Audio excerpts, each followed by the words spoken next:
comme xaalis bi ñu ko waxee ci texte yi dañuy basé te li ñu wax mooy prix am na région bu nekk ci yokk transport donc région de Thiès distingué wu remarquablement comment bu ñu nee dañuy fixé Dakar 350 yokk si transport ñu décidé techniquement ne dañuy def 360 région de Thiès ne non non defuñu 360 dañuy renoncer 10 francs pour def 350 comme Dakar donc loolu bu amee mënuñu lu dul félicité leen di leen encouragé ngeen continuer ci dynamique bi parce que dynamique boobu ak taxawaay boobu noonu la autorité étatique di xaar ci yéen tey fi réew mi toll développement yematul rek ci président wala premier ministre wala gouvernement wala gouverneur wala préfet wala chef de service développement ça implique tous les acteurs looloo waral ginnaaw yi sax ñuy impliquer très souvent les acteurs communautaires di impliquer les exécutifs territoriaux président conseil départemental maire yi nekk ci région de Thiès di impliquer la presse di impliquer les acteurs en tout cas les autorités religieuses et coutumières di wax ni liggéey bi suñu liggéey la ñun ñoo ko bokk prix yi ñu wàññi nii ñëpp ciy gis seen bopp ñëpp ciy gis seen bopp donc dafa luñ ko ñuy bàyyi dañ koo defal population sénégalaise dans son ensemble te dynamique bi ñu nekk depuis juin 2024 mooy plus ñuy dem rek plus ñuy fexe di xool nan la ñuy def ba wàññi en tout cas ba fexe ba population dundin bi gën a yomb ci moom loolu rek léegi loolu nag bu ñëwee ñëpp jàpp si mën lu dul rafet di wax ni képp koo xam ni acteur dans le milieu peut-être dans le cadre du travail nag fàtte mën na am ay acteurs yoo xam ne dans les convocations wala dans les activités mën nañ leen omettre mais bis ni ki tey na seen xel dal incha allah képp koo xam ne liggéey bi mën nga ci indi sa apport mën nga ñu permettre ñu atteindre suñu objectif bu ñuy def waxtaan nañ la ci boole te xel dal na déjà parce que Khadim commissaire Ndiaye waxtaan bi mu amoon je pense que invité na toutes les parties prenantes amul kenn ku ci omettre loolu rek dal na xel incha allah yeneen waxtaan yi amaat dinañ fexe ba nekk dans la même dynamique bu incha allah bu jëmul kanam daal du dellu ginnaaw di sant ñëpp di gërëm ñëpp man fi may point bi may gën a mettre l'accent mooy le volet sensibilisation ginnaaw sensibilisation boobu noonu donc li may wax ci sensibilisation mooy ñun ñëpp amul kenn koo xam ne rek da nga fay ñëw tey je peux dire que waxtaan objectif final bi mu am objectif bi mu gën a important mooy képp ku fi jógee rek relais de communication képp ku fi jógee rek waxtaan bi fi am ak prix yi ñuy wax liñ fi tënk di nga jéem a fexe ba nan ngay nekkee relais de communication ba quartier boo nekk rek ñëpp mën see jot loolu nag du chef de service moo ko war a def wala du acteur communautaire kese ñoo ko war a def ñëpp ci war a ànd de la presse aux acteurs communautaires en pensant par tout le monde en tout cas ñëpp rek liggéey boo xam ne la ku nekk war na see gis sa bopp bu ñu demee ba commerçant yi nangu wàññi dara ba tolloog Dakar mooy wane ni en tout cas don de soi xam na don de soi boobu nag dafa war a am njeexital ci ñëpp ñu jéem a fexe ba dynamique bi état bi nekk pour wàññi cherté de la vie ñu jéem a fexe ba ku nekk apporter si contribution deuxième aspect bi may insister mooy aspect dénonciation nee nañ nag prix bi lii lañ ko fixé du ñàkk ni am na ñoo xam ne dañoo respecté prix bi loolu moo liggéey bi ñu ànd gëm naa ni même bu ñu amoon des milliers de contrôleurs ñuy contrôle du ñàkk ne am na ñoo xam ne dinañ teg yoon loolu moom moo liggéey ñu ànd foo fekk ñuy teg yoon rek da nga fekk ñuy teg yoon mais ginnaaw liggéey bu am solo bi nga xam ne service du commerce moo koy def daal liggéey bu am solo aussi bu ñuy xaar ci yéen mooy dénonciation boo xam ngeen prix yi ñaata la boo leen gisee loo xam ne du yomb xam ngeen fan ngeen di jaar ba dénoncé ba ñu trouvé ay solution ba mbir mi delluwaat ci yoon loolu nag ñu ngi ci xaar implication acteurs communautaires di si xaar implication bàjjenu gox yi di si xaar implication presse di si xaar implication toute la population thiessoise mbir mi seen mbir di ñuy wàññi nii pour yéen la donc ku nekk rek war nga nekk sentinelle pour contrôler prix yi nga fexe ba li nga xam ne moom lañu tënk état bi tënk ko au niveau régional bi tënk ko ba ñëpp mën ko respecté di terminer rek ci ay kàddu mënul ay kàddu sant gërëm kàddu yi fi jub yëpp nag rafetlu nañ ko daanaka on peut dire que débordé na entré nañ dans le cadre des débats yenn point de kii du sax divergence je peux dire que ñàkk comprendre ante la rek ñun ñëpp ñoo objectif bi ñun ñëpp ñoo bokk objectif ñun ñëpp ñoo bokk fi ñu jëm ñàkk comprendre ante moo am rek mais incha allah bépp initiative bi ñuy def bépp liggéey aussi bu ñu nar a jëmmal dinañ fexe ba képp koo xam ne rek sa apport dinañu permettre ñu réussir dinañ la ci boole te na seen xel dal incha allah mbir mi daal ñëpp ci biir di terminer di sant di gërëm les acteurs communautaires di sant aussi di gërëm la presse di gërëm aussi les délégués de quartier les associations de consommateurs di sant gërëm le président du conseil départemental de Thiès qui a été représenté ici di sant aussi di gërëm les délégués de quartier en tout cas ku nekk daal bu fi jógee da nga xam ne relais de communication tënk nañ dara lu tax ñu invité la fii c'est pas gratuit dañ la invité convié la ci réunion bu ñu jàllalee xabaar ne mbir bi lii la nga mën nekk relais de communication ba jàppal ñu si liggéey bi ni ñu ko tàmbalee nii ñu continuer bi incha allah donc aujourd'hui ce qui nous réunit c'est en tout cas la réunion du conseil régional de la consommation qui nous réunit aujourd'hui à Thiès. Donc après avoir tenu des discussions entre les acteurs du milieu et le chef de service régional du commerce, nous avons convenu sur des prix. Donc le prix, en tout cas le prix le plus remarquable, c'est le prix détaillé qui a été fixé pour un plafond de 360 francs. Pour un plafond de 360 francs le kilogramme. Donc le fait remarquable à saluer, c'est en tout cas le sens de la responsabilité des détaillants qui ont décidé de renoncer aux 10 francs pour nous permettre de fixer le prix à 350 francs le kilogramme. Donc je pense que c'est l'information la plus importante. Saluer la démarche patriotique, saluer tout le sens de la responsabilité des acteurs du milieu qui ont décidé de faire un don de soi pour nous permettre d'être à l'aise et pour nous permettre d'avoir le même niveau de prix que Dakar. Si on prend en compte l'aspect transport, l'aspect monétisation, l'aspect de la marge bénéficiaire, on pourrait s'attendre à ce que le prix soit plus élevé.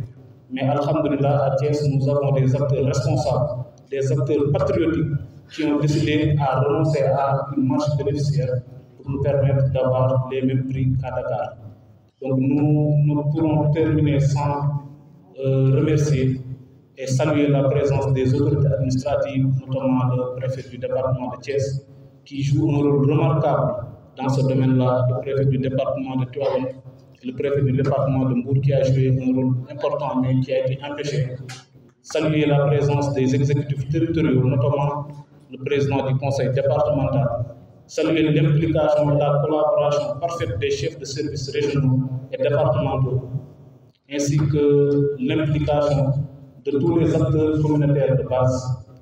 notamment le président du réseau régional des acteurs communautaires, la présidente des Badenbois, ainsi que tous les acteurs communautaires de base, sans oublier la presse qui joue un rôle important. On ne peut omettre, on ne peut nier le rôle primordial, le rôle central de la presse dans ce que nous faisons aujourd'hui. Dans ce que nous faisons, l'aspect sensibilisation joue un rôle important et nous comptons sur vous. Nous comptons sur l'implication positive et active de la presse pour nous permettre d'atteindre l'objectif escompté, sans oublier les forces de défense et de sécurité. Donc après l'aspect communication, sensibilisation, il y aura l'aspect contrôle. Donc pour l'aspect contrôle, la région de Thiès a 100 volontaires. Donc parmi les 1000 volontaires répartis sur le territoire national, la région de Thiès a 100 volontaires. Et nous comptons sur leur implication à côté des forces de défense et de sécurité pour nous permettre non seulement d'assurer le respect de ces prix fixés là, mais aussi pour nous permettre de mieux sensibiliser et de mailler en tout cas toute la région de Thiès pour permettre à tout un chacun d'être au courant des prix qui ont été fixés à Thiès. Et je voudrais remercier tout le monde de votre présence. La séance est levée. Je vous remercie. Le conseil régional de la consommation dafa daje doon saytu njëg yi maanaam prix ceeb bi nga xam ne du riz brisé non parfumé état du Sénégal fixé waat na ko ginnaaw bi mu ko fixé woon au mois de juin 2024 mu ñëwaat tey aussi defaat ci une diminution importante boo xam de l'ordre de 50 francs au niveau national par rapport surtout à la région de Dakar. Donc conseil bi tey dafa ñëwoon doon saytu prix yooyu nu ñu ko mën a appliquer ndax tamit bu leen fàtte ne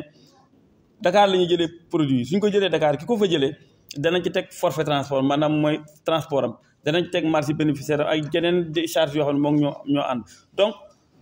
conseil bi tey ci loolu la doon saytu xool yan prix la waa région bi lañ war a appliquer ici au niveau de la région te loolu nag li ko jiitu mooy def nañ une réunion de prévalidation technique maanaam service du commerce dajale na tous les acteurs concernés ci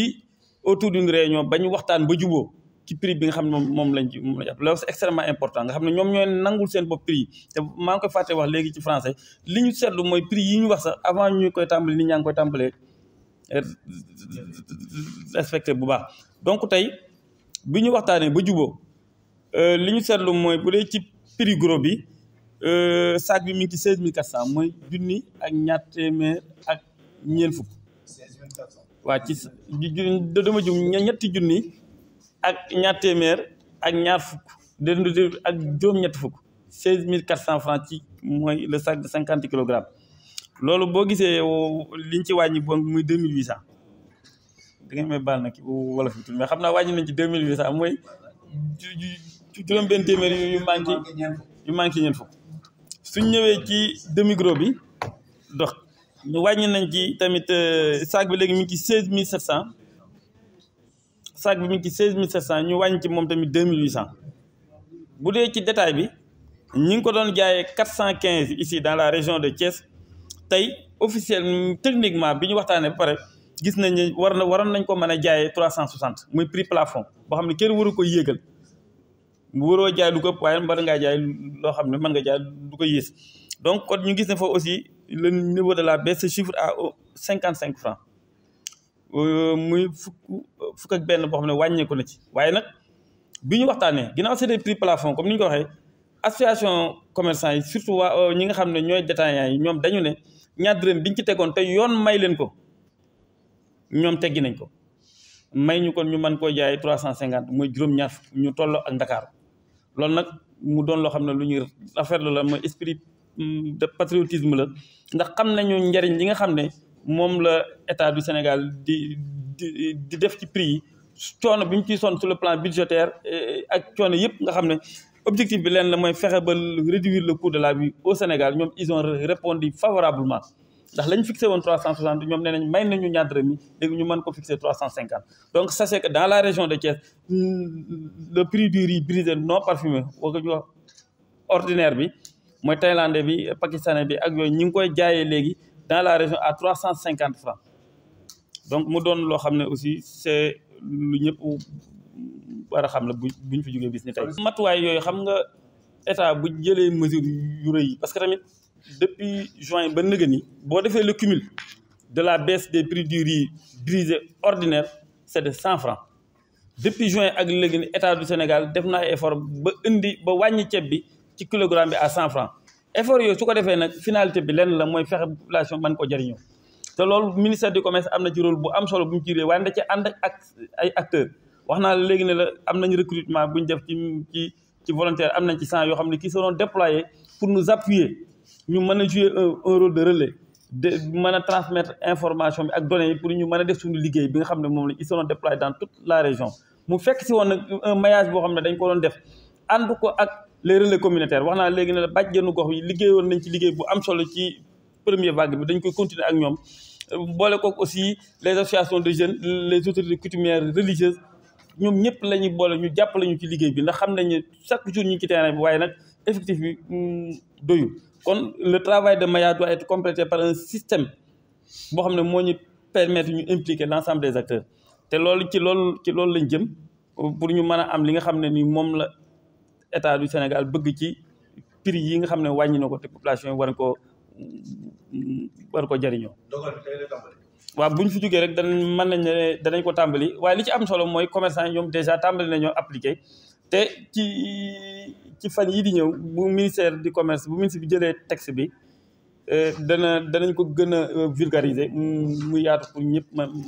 man cee jëriñu incha allah. Le conseil régional de la consommation de Thiès s'est réuni aujourd'hui à l'effet de déterminer donc les nouveaux prix du riz brisé non parfumé qui doivent être appliqués ici dans la région. Le mécanisme il est simple, il s'agit tout simplement donc de majorer un différentiel de transport sur les prix qui ont été fixés à Dakar, incluant les marges bénéficiaires pour avoir exactement les prix qui sont appliqués ici dans la région de Thiès. C'est-à-dire que c'est les stades gros, demi-gros et les stades détail. Et après cet exercice-là, je pense qui a été précédé d'une réunion technique de prévalidation qui a eu lieu au niveau du service régional du commerce et qui a facilité aujourd'hui les travaux, puisque le consensus avait été déjà obtenu à ce niveau. Donc, à l'issue du Conseil régional de la consommation et des discussions qui ont suivi, donc, nous pouvons dire que pour le prix gros, nous sommes à 16 400. C'est des prix plafonds. C'est-à-dire que c'est des prix pour lesquels on ne peut pas dépasser. Mais on peut toujours vendre en dessous. C'est extrêmement important. Le prix du sac, ici dans la région de Thiès, se vend à 16 400, soit une baisse de 2 800 sur le sac de 50 kg. Et pour le prix demi-gros, nous sommes à 16 700, soit une baisse de 2 800 sur le sac de 50 kg. Et pour le détail, techniquement, nous étions à 360, soit une baisse de 55 francs. Mais à l'issue des discussions, au cours des discussions, effectivement, étant donné que c'est un prix plafond, les associations de commerçants détaillants ont pris la décision sur eux-mêmes donc évidemment de vendre le prix, le kilogramme à 350, soit une baisse de 10 francs par rapport à ce qui était initialement prévu. Donc c'est véritablement l'information qu'il faut retenir. C'est que techniquement, nous avions fixé le prix d'un commun accord à 360, c'est un prix plafond, mais les commerçants détaillants ont consenti une baisse de 10 francs sur le kilogramme. Ce qui fait que le prix sera vendu ici, dans la région de Thiès, pour ce qui concerne le détail, à 350 francs. À partir d'aujourd'hui. À partir, évidemment, d'aujourd'hui. Donc, nous saluons l'esprit patriotique. C'est extrêmement important des associations de commerçants, surtout détaillants, qui, effectivement, ont compris le sens donc, des mesures prises par l'État pour réduire le coût de la vie. Le gouvernement du Sénégal a procédé au recrutement de 1000 volontaires. Donc, qui sont venus pour appuyer les services du ministère du Commerce dans l'application des prix. Et pour cela, dans la région de Thiès, nous en avons bénéficié 100, répartis comme suit. C'est 40 ici dans le département de Thiès, 40 dans le département de Mbour et 20 dans le département de Tivaouane. Donc, ils seront déployés sur le terrain pour nous appuyer. Ils vont apporter leur concours pour qu'il y ait au moins une effectivité des prix. Parce que le but, la finalité des efforts importants consentis par l'État du Sénégal pour réduire le coût de la vie, c'est qu'il y ait au moins une effectivité. Que ces populations puissent effectivement bénéficier des retombées positives de ces efforts que l'État a consentis. Et ils vont nous aider et on va les déployer de façon intelligente sur le terrain, dans le temps et dans l'espace pour qu'on puisse donc obtenir les résultats escomptés. Donc, à côté des associations de consommateurs, nous comptons également mettre à contribution donc, tous les acteurs impliqués. Quand je parle d'acteurs, je parle donc d'associations de consommateurs qui jouent un rôle de veille et de veille extrêmement important. Nous avons aussi les relais communautaires comme les Badjanogor qui dont leur contribution nous a valu quand même des résultats satisfaisants lors de la première vague de diminution. Et on va continuer évidemment sur cette lancée. À côté également, nous avons les associations de jeunes, de femmes, les autorités coutumières et religieuses également qui peuvent à chaque fois apporter leur concours. Et l'essentiel, ce qu'il faut retenir à ce niveau, c'est que le citoyen est mis au centre de tout ce dispositif. Nous voulons des citoyens qui puissent jouer un rôle citoyen de dénonciation des pratiques illicites dont ils seraient victimes. C'est extrêmement important. Et c'est ce qui m'amène à parler des mesures que l'on peut prendre si évidemment donc, cette décision prise par l'État n'est pas respectée. Donc la législation économique nous permet de sanctionner, évidemment, soit par le moyen d'une transaction pécuniaire, d'un règlement administratif ou par le moyen d'un traitement judiciaire. Dans tous les cas, donc, force restera à la loi, mais qui sera précédée par une vaste campagne de sensibilisation, de communication qui va toucher toutes les cibles. On va trouver un mécanisme qui nous permettra effectivement d'atteindre ces objectifs-là. Donc le moment venu, ces informations seront portées à la connaissance du public. Mais sachez que ce n'est pas la première fois. On a l'habitude de travailler avec les volontaires de la consommation selon un mécanisme, un procédé qui nous permet effectivement d'atteindre les objectifs et qu'il n'y ait surtout pas de problème de communication entre eux et les acteurs que constituent les commerçants.